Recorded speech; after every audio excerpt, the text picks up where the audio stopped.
नमस्कार मैत्रिणींनो, आरती व्लॉगमध्ये आपलं सहर्ष स्वागत आहे। तर तुमच्यासाठी खास अशी नवीन डिझाईन आहे ती मी घेऊन आलेली आहे।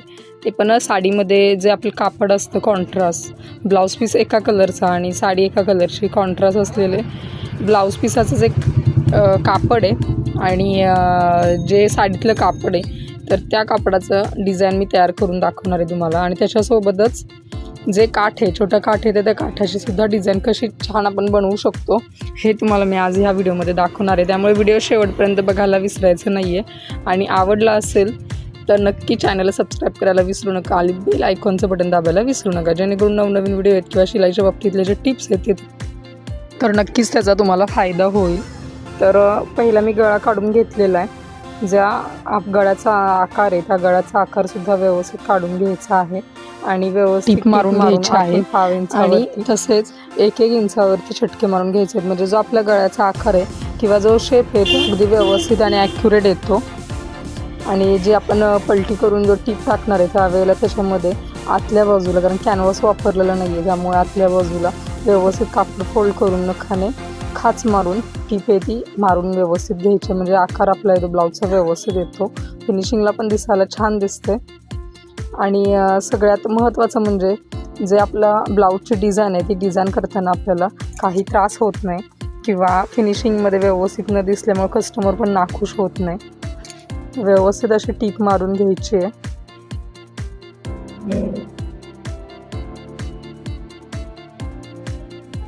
टीप मारून घेतल्यानंतर जे एक्स्ट्राचं कापड आहे ते त्याला, जे ब्लाऊज पिसाचं एक्स्ट्राचं कापड आहे ते त्याला आपण टीप मारून घेतो आहे, जेणेकरून अस्तर आणि कापड आहे ते अटॅच करायचं आहे आणि एक्स्ट्राचं जे ब्लाऊज पिसाचं कापड आहे ते आपण कट करून घ्यायचं आहे।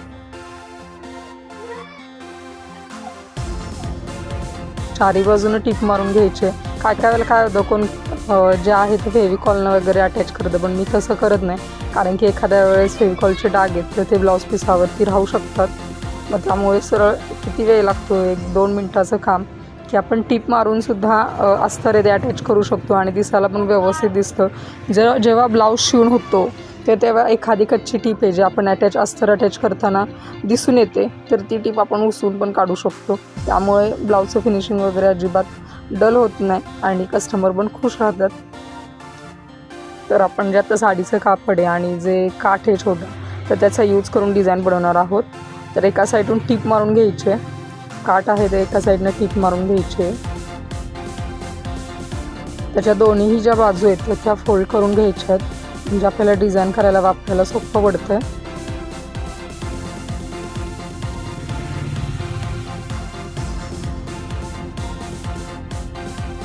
आणि हे जे साडीतला कापड आहे तर साडीतल्या कापडाचं सुद्धा आपण कट करून डिझाईनसाठी आपण हे वापरणार आहोत। 1.5 ते 2 इंचापर्यंत आपण पट्टी काढून घेतलेली आहे आणि छोटे छोटे जे ट्रायंगल बनवायचे आहेत आपल्याला त्यासाठी चौकोनी आकारामध्ये कापड आहे ते कट करून घ्यायचं आहे।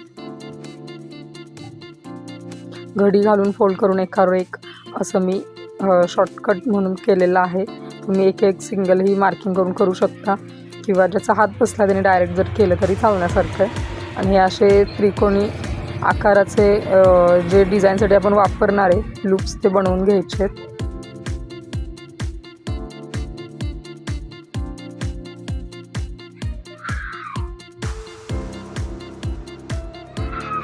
व्यवस्थित असं टीप मारून बनवून घ्यायचे आहेत।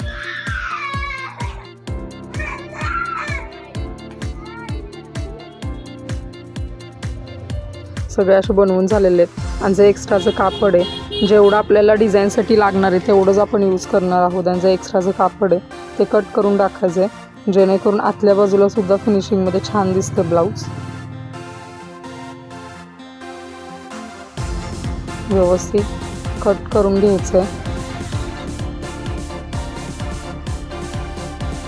बघा एक्स्ट्राचं कापड आहे ते आपण डस्टबिनमध्ये टाकून हे जे कोण बनलेत त्या कोणाचा उपयोग करणार आहोत। फोल्डिंग करून आपण हे जे काठ आहे त्या काठामध्ये आपण ते कोण यूज करणार आहोत। तर पहिला जो कोण आहे तो मी अटॅच करून घेतलेला आहे।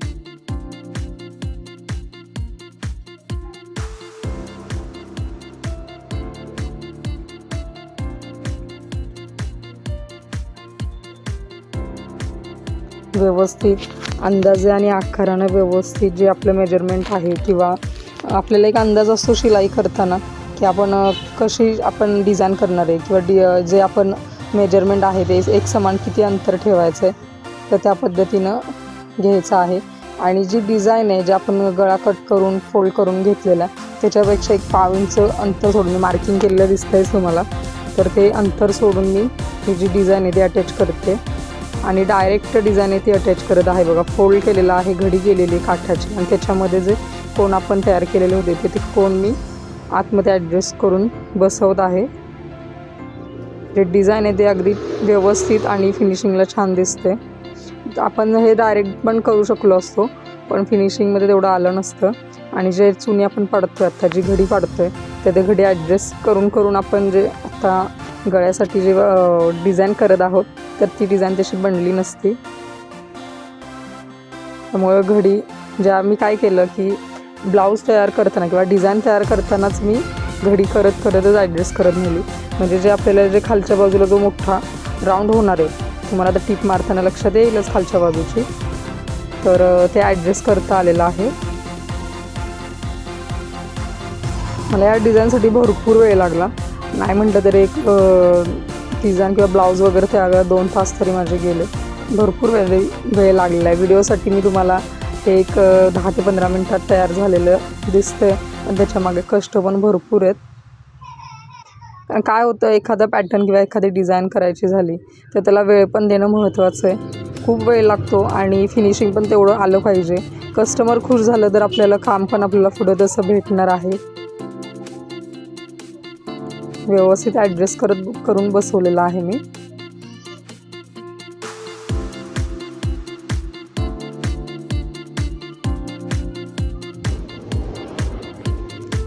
त्याच्यानंतर जे एक्स्ट्राचं कापड आहे ते कट करून घेणार आहे. बघा तुम्हाला मी बोलल्याप्रमाणे खालचा राऊंड आपला मोठा असल्यामुळं जे आपण आता वरच्या बाजूने जी चुनी पाडली होती तर ती चुनी आता आपण ॲडजस्ट करून टीप मारत आहोत. व्यवस्थित असं फिनिशिंगला टीप येणार आहे.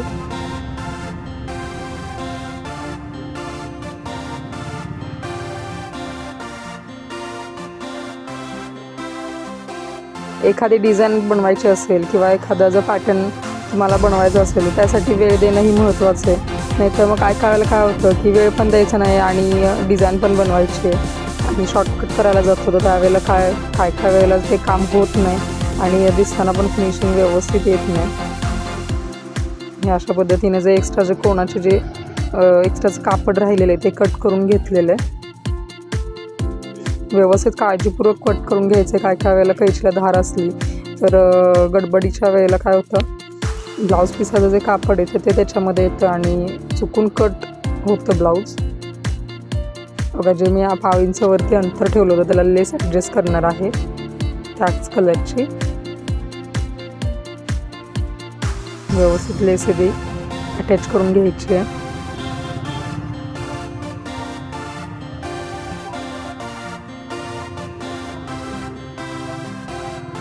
आणि लेस लावताना काळजी नेहमी घ्यायची की लेस ही ती लूज धरून लावायची. लूज जी मशीनच्या दाबापाशी ती अगदी लूज धरून लावायचे. काय वेळेला काय होतं आपण काय करतो की लेस हे थोडी टाईट धरतो मग नंतर कापड आखसल्यागत दिसतं. लेस व्यवस्थित बसत नाही. तसं न करता अगदी राऊंड असू दे किंवा साधा चौकोनी जरी गळा असला तरी थोडी लूज धरूनच लेस लावायची.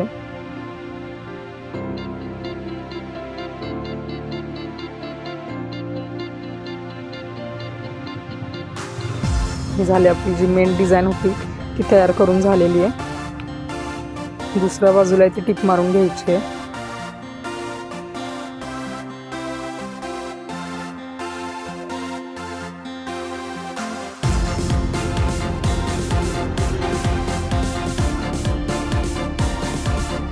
यात आपण साईडच्या जे बाजूला गळ्याच्या बाजूला जी लेस लावायची राहिलेली ती लावून घेणार आहे.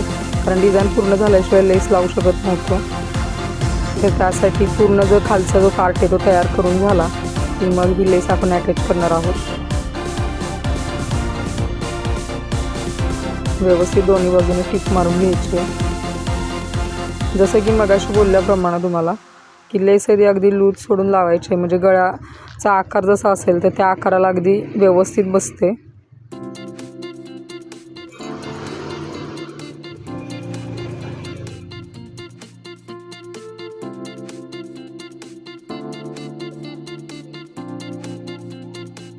म्हणजे आपल्याला एक्स्ट्रा डिझाईनचं जे कापड राहिलेलं आहे तर ते सुद्धा आपण कट करून बरोबर लेसच्या आकाराने आतल्या बाजूला कट करून घ्यायचं आहे. बघा मी आता हे कट करून घेतलेलं आहे, जेणेकरून लेसच्या आतमध्ये जाईल ते. आणि कट करताना काळजी घ्यायची आहे, चुकून ब्लाऊजला कट नाही गेला पाहिजे.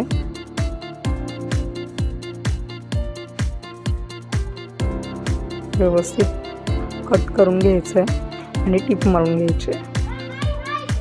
तर अशा पद्धतीने ही आपली डिझाईन आहे ती तयार झालेली आहे. आणि कशी वाटली याची डिझाईन? खूप सुंदर अशी डिझाईन आहे, बराच वेळ लागला डिझाईनसाठी. आणि थँक्यू व्हिडिओ शेवटपर्यंत बघितल्याबद्दल.